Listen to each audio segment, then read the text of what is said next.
that I'm not really Dick Roman on the natch. I have a little trick I do, and it involves these, and they're worth their weight in gold. These are fake teeth made for me by a guy named Gary, who made the teeth for Austin Powers. And when I heard I had to audition for Dick Roman and I read the piece, I said, this is perfect. This is a tooth guy, I can tell already. And so they're pretty gross if you look at them just natural like this. But if you slip them on, my whole demeanor kind of changes. Suddenly I become Dick Roman. And the world is my dinner plate. And it's easy for me to say things like, you're kind of completing me now, Charlie.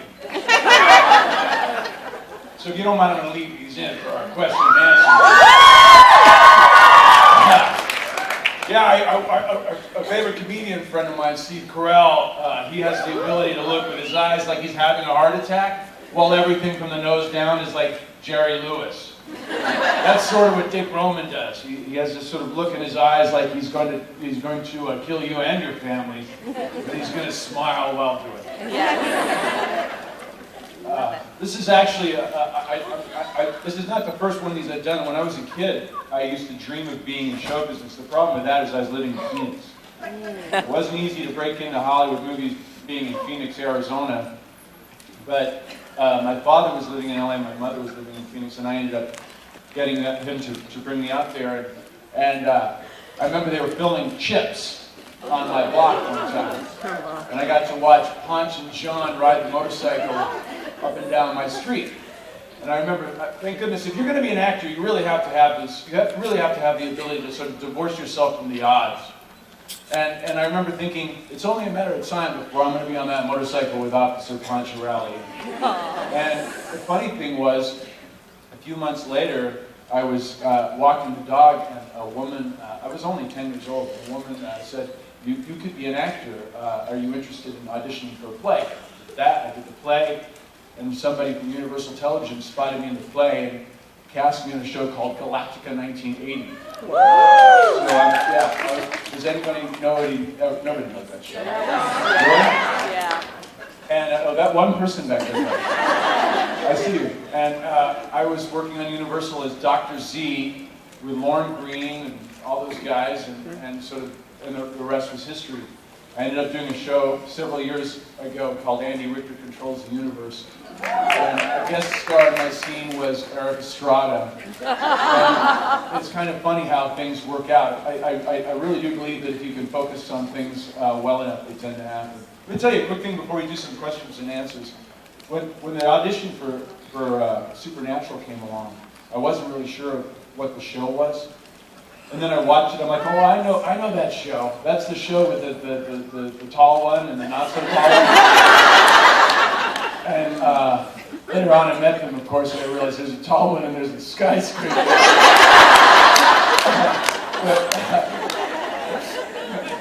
But I really liked the vibe of the show. I also liked that a guy I knew named Mark Shepard was on the show. Let me tell you a little thing about Mark Shepard. He's a cool guy. I hate to say this because he thinks I have a crush on him. He used to date a friend of mine, Penny. And I also did a movie with his dad years and years ago called Gettysburg. And when I moved, I was living in New York at the time, and when I moved to Los Angeles, I needed a ride to my mom's house in San Diego. That's a 120-mile drive. I called Penny to see if she'd drive me. She said, no, but I'll send my boyfriend. Mark Shepard showed up at the airport.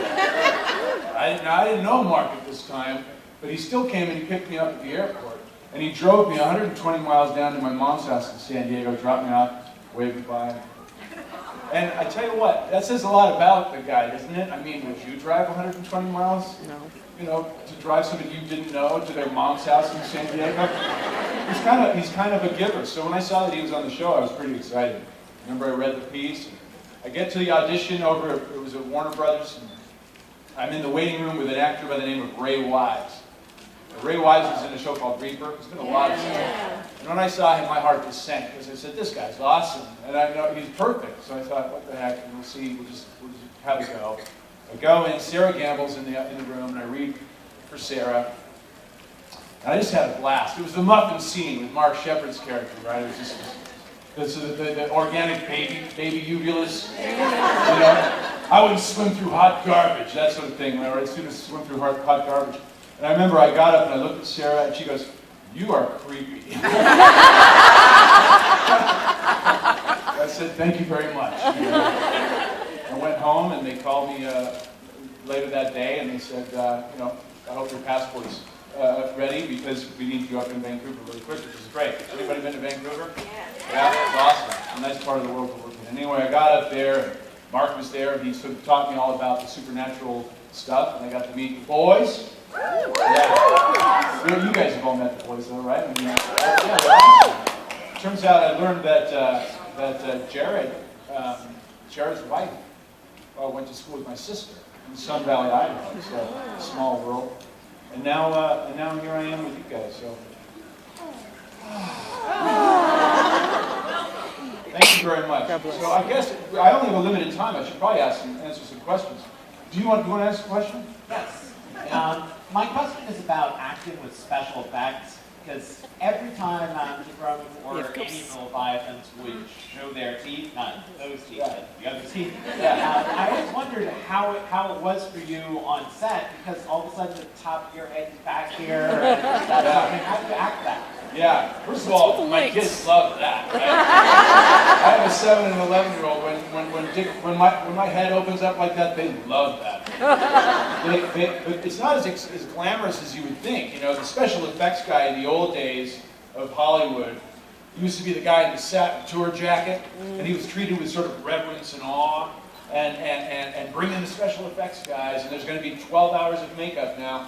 It's not like that at all. Now it's like a 22-year-old guy who shows up with a Sharpie.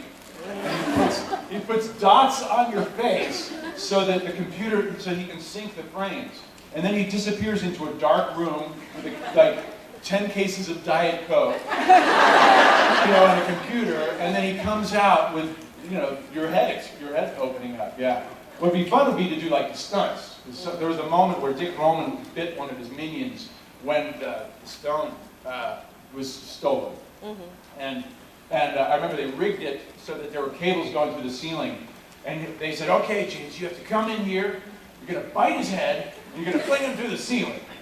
And I thought, okay, sweet. I should have known when everybody on the whole set sort of stood back about 15 or 16 feet. And then the stunt coordinator said, "Be careful his boot doesn't kick you in the face while he goes through the ceiling." And sure enough, I storm in and he goes, "Please don't bid me." And I said, "Why would I waste a good meal?" You know? And I do this and he shoots right through a hole in the ceiling just like that. It was beautiful. But I was really concerned about my nose. Thank you for the question. Thank you. Yeah. Hi. My mom wants to know how it was working on Seinfeld. Oh, that's sad. That's the kind of question you get. My mom wants to know. Apparently, before I was born, there was a show called Seinfeld. It was right after Bonanza, I think. Jerry Seinfeld, that was a kick in the pants, man, because that was, you know, in those days, when you audition for Seinfeld, nobody gets Seinfeld. I mean, as an actor, you just know there's a certain rule in Hollywood, you just don't get Seinfeld. It's given to that's a movie star's gig, a guest star on Seinfeld. So they wanted to see me anyway. So I go in there, I can't believe it, Jerry's in the room. I did a bit where I have a seizure every time I hear the song Desperado. And so I'd be talking into some sort of misty-eyed seizure. And he was laughing at all the right spots. I'm thinking, I cannot believe that I'm making Jerry Seinfeld laugh. And then the next thing you know, I mean, I'm on the set with, you know, Lane and, you know, and Kramer. And I remember, really, I would have to call my friends and say, I've tricked them. I don't know how I fooled them into this, but I don't belong here, and it's only a matter of time before they ask me to leave. And every time you saw Jerry, tell your mom this, every time you saw Jerry, he was wearing a brand new pair of sneakers. He had this freakish, he would only wear like sneakers 1 or 2 times, and then he would donate them. It was like Gatsby, in a way, right? He was always wearing brand new sneakers, and he was always walking around with a bowl of cereal. And I'm not joking, he was always eating cereal, and there's something sort of He's on the autistic spectrum, I suspect. But anyway, it was incredible. And Michael Richards was great, and these guys were just, they really helped me to sing, because that show turned into a big break for me. I got a lot of shows out. I wouldn't have gotten Frasier if it hadn't been for Seinfeld. I played a gay French ski instructor on a show called Frasier. So tell your mom thanks for the question. Where is she? Can you wave? Oh, there you are. Thanks for the question. Yeah. What's your absolute favorite part of being Dick Roman? My favorite part of being Dick Roman? Yes. You mean the favorite moment that I had? Or just what's the best part about being? Yes, that. The teeth. Yeah. Well, the cool. I think I just love. I think being impervious and completely. I mean, you know, I just love that you just can't beat me. I mean, you can't keep me down. He's still out there somewhere. I mean, you know, he's in purgatory. You know, he ain't dead yet. I think that the fact that he can laugh all that stuff off, even when he had a bone stuck in his neck, he could still laugh that off. I think that's probably my favorite part. It's just sort of that he just had fun with everything. Yeah, that was an interesting thing too. When they said, you know, you want to do the show. Apparently in this episode, Misha's going to hold your head back and Jared's going to stick a bone in your throat.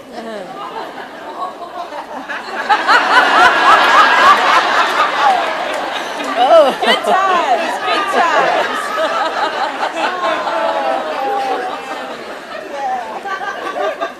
What?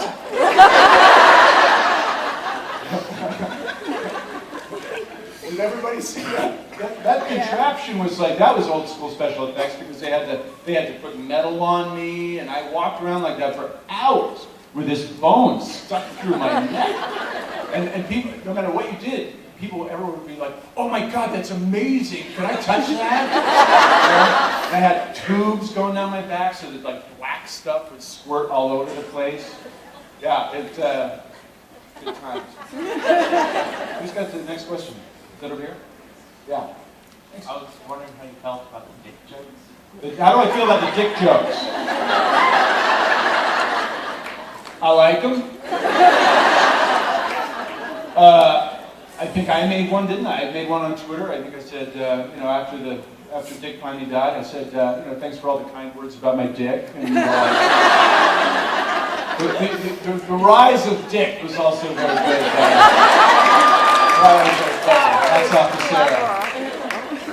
Yeah? Hi, I want to know who you think the bigger dick was, Will Portman or Dick Roman? The question is, who do I think was a bigger dick? Will Portman, which is a guy I played on All My Children. I came on just before Bonanza. And, or Dick Roman. Well, Dick Roman was looking out for world domination, so he's kind of a dick. Yeah, Will Portman was fun to play. That was a lifetime ago. Just down the road, though, I used to work in Manhattan. That's interesting. When I fly into New York, man, I always get nostalgic because when I was 20 years old. I just got out of acting school. I remember there were two guys waiting for me as I was getting on the plane to go to All My Children. Both my acting class, Mark Ruffalo and Benicio del Toro. And they said, "Wow, how'd you get that gig?" I said, "Don't worry, Benny, Mark, I'm sure things will pick up for you soon." Where are they now? Yeah. I have to tell you, I'm very impressed and want to know how you keep 30 games of Words with Friends straight. Yeah, it's And tough. you owe me a word. Well, dude, I'm sorry. I've been really slacking. I sent out my my call sign for Words with Friends, which is a game that big celebrities play on first class while waiting for the door to close. And I was bombarded. And I guess Misha plays too, doesn't he? But does anybody play Misha? Have you played him? Have you played him? I beat him. Is it tough to get on? No, I mean, Yes. yeah, it's impossible, right? He ignores you mostly. Yeah. Well, he ignores me too. But even if I'm in a room with him and there's nobody else there. But But no, it's tough. My wife actually wonders if there's something wrong with me, because seriously, if we're going to bed, the light's still glowing in my face. You have to finish. All these people think I'm rude. They'll think I'm rude. If I owe you a word, I'll. I'm sure you'll get to it. I will. I hate to forfeit those games. So yeah, no, I'll get to that. Thank you. Yeah, 30 games at once. Try it. Yeah. Who did you like? 2 questions. Who did you like working with the most, and did anyone play a joke on you? The second question was, I'm sorry? Did anyone play a joke on you? Did anyone play, who did I like working with the best on the show, and did any of them play a joke on me? Well, the truth of the matter is that, yeah, I mean, working with the guys is great, because they're charming, they really are funny. And they never targeted me specifically. I wasn't around enough for them to feel comfortable enough to, like, apple pie my bed or something like that. But they would do stuff like that. I mean, it was like, they really are. They're sort of like, in The Who, there was a guy named Keith Moon who used to be the drummer for The Who. Jared be riding around on a mini bike this size. Considering he's like 6'5" or something, it's really absurd. I mean, these guys, literally, I mean, they were playing pranks all the time. I think the outtake reel is probably proof of that. But they never, no, I think they confessed, several of them confessed to me later on that they were intimidated because I was walking around like Dick Roman. And they didn't, no, seriously, and they didn't know where the line was. So they were trying to be as friendly as possible. I know Felicia Day said the same thing about me. She says I was always really scared around James. And it's like, oh, come on. I'm just a sheep in wolf's clothing. But no, they didn't actually, they never spiked my Gatorade or anything like that. Who did you enjoy working with? The boys, I'd say, yeah. I mean, I like working with them all. Jim, they're all great. Jim's great. Mark's is like a good friend. But, those two, they're rock solid. Also, I never worked with Misha a whole lot, but I'm always really impressed by him. You just hate seeing a guy who's that good looking. be that talented, I mean, he's like Robert Redford kind of talented, he really is. So don't tell me I said that. You got a crush. It's between us, okay? Seriously, keep that between us. Yeah. Hello. Hi. If you were a Leviathan in real life, who would you eat and become? First of all, you're adorable. What's your name? Andrea? You're kind of completing me right now.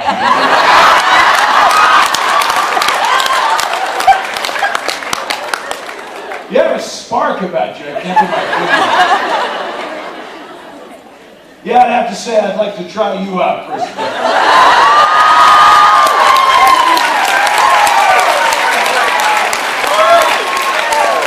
If I was to replicate you, what would my day be like? You basically go on Tumblr all day. Basically go on Tumblr all day. Yeah, that'd be good. What did you think I was going to say, like a dolphin or something? I'd try you out. Thanks for asking.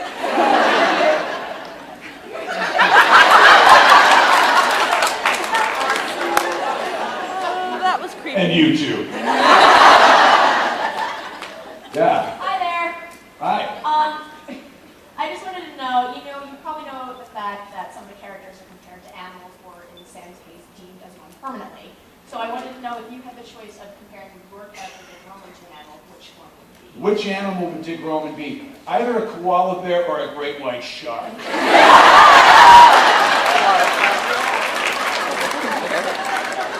I'm leaning towards koala bear.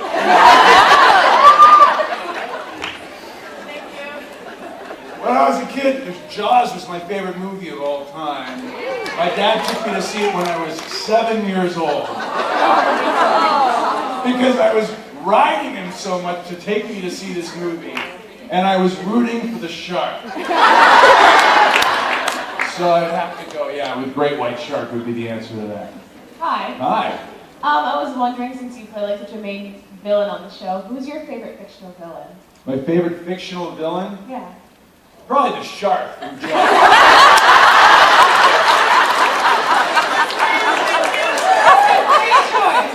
Did I mention my dad took me to see that? Adobe. That shark was real and in New Jersey, that's true. There's a book about that, isn't there? Did you read that book? What was it called? Close to Shore, very good. Yeah, there's a book called Close to Shore about the shark that inspired Peter Bentley to write the Jaws movie. I wish I was kidding, but that's pretty darn close. Robert Shaw from the James Bond movies. How about well, Benicio del Toro used to do stuff back in the 80s. He used to do guest stars where he wouldn't speak. Like he, what was the movie? Does anybody know the James Bond movie Benicio del Toro did? License to Kill. Thank you, License to Kill. Talk to me afterwards. I need to get your phone number. He had a gold tooth. He never said a word, and he stole the movie. If you go take a look, a very, very young Benicio del Toro in License to Kill. That's probably he's my favorite. All right. Thanks for that. Hi. So Dick Roman as a villain, I feel like he's played really unique and has a lot of character choices that you haven't really seen a lot in pretty much anything really. So I wanted to know what made you make the decision to make those character choices, or where you got the inspiration for your portrayal of Dick. The inspiration for Dick was mostly the shark from Jaws. With a little bit of Mitt Romney mixed in.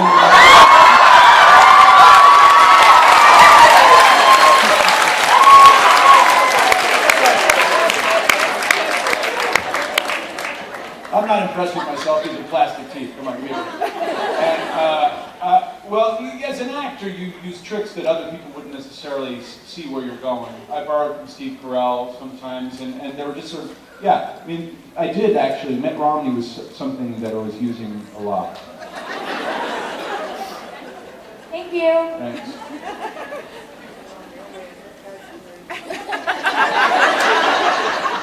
Hi. Hi. How are you? I'm good. How are you? Good. This is kind of a crapshoot of a question, but one of my favorite characters on the show is Eve, mother-in-law from season 6.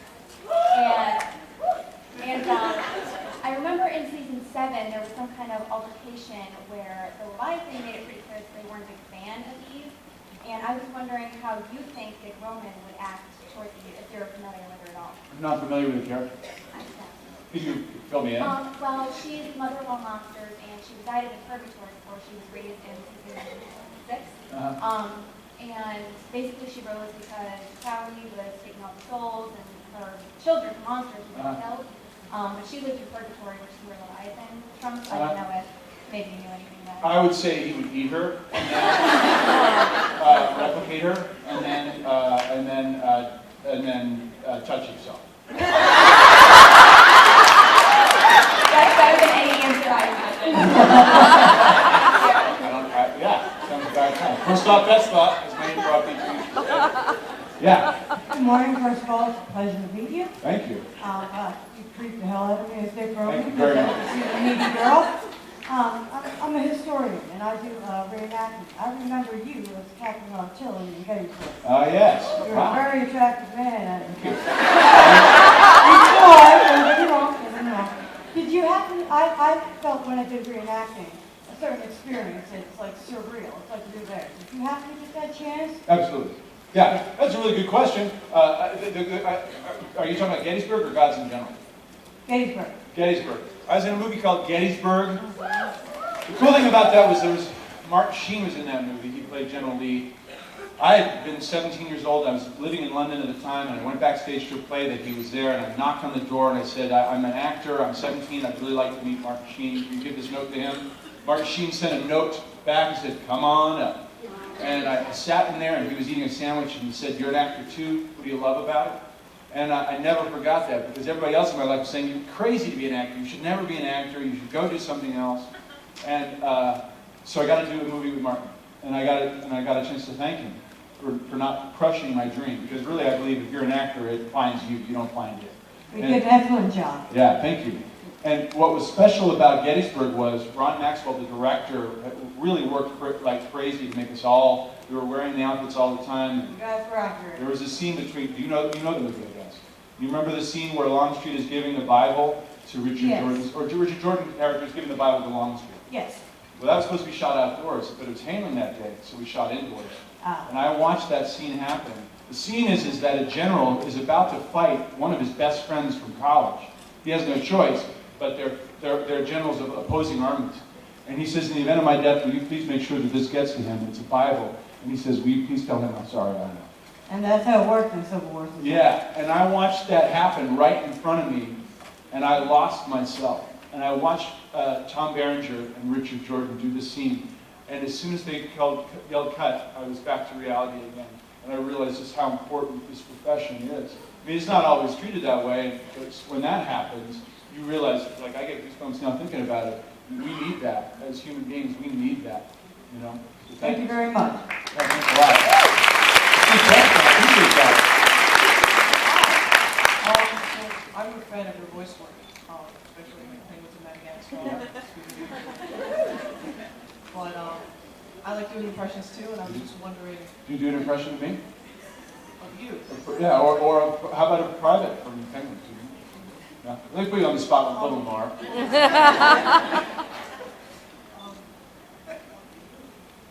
So peaceful when you're speaking about vanquishing his mortal enemies. That's pretty good. My other gig is that I do a penguin on the Penguins of Madagascar. I don't know if you know that. I haven't. I've been talking like Dick Redmond, but I'm going to talk like this. That's the seventh season. I was watching this. Yeah, right. I was wondering if there are any other impressions of existing characters that you do. Did I do? Impressions did I do? Let's see. Well, I'm not really a... Everybody else... I'm malfunctioning here for a second. There's so many that I'd like to do. Well, I mean, you know, I'll talk like this sometimes. I like to talk like Mark Shepard sometimes.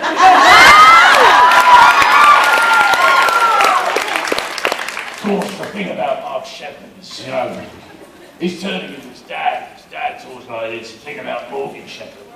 Morgan Shepard, Mark's dad's got a class eye. I don't know if you know that. He's got a false eye like this and he talks like this. What's great about that is as he goes on and on and on, you can get up and go get something to eat. So yeah, a random Morgan Shepard for you. Thanks for asking. Find me later, we'll talk.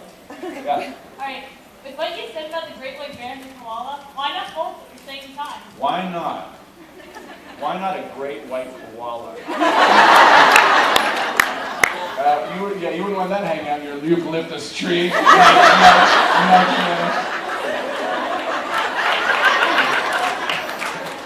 That's Australian for koala bear.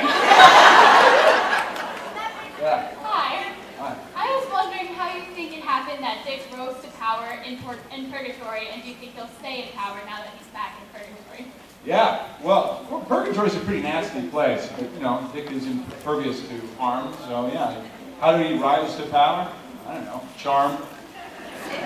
Open with an ethnic joke. Go from there. Hey, in Purgatory, that's totally acceptable behavior. Oh, I didn't know when you went. Yeah, I think we're running out of time. Hi. Hi. Portraying a villain that isn't human, do you still look at human nature and magnify the faults in us to like portray such a bad person? Are you an actor? I like film. Yeah, that's an actor's question. Also, go Aussies. Yeah, no, good. No, Ozzy. Dude, yeah, of course. I mean, as an actor, you're always watching people, and you're always, yeah. I mean, that's yes. I mean, I don't know how else to answer that Well, question. I didn't know if it was like a switch between you looked at something that was basically like the ferociousness of like an animal in the wild, so you have kind of that like mean streak, or if you still like try to base it down to like human nature. Yeah, I mean, when you play a bad guy, you can't say, well, you set up, you know he's a bad guy, so you know you're setting yourself up in a way. You know, because good always prevails. And you know that. You know that if you're playing a bad guy, it's a one-way ticket. But that said, you know, I said, well, what's interesting about this guy? And the thing about Dick Roman was he just always wanted to have fun. It was that simple. He wanted to have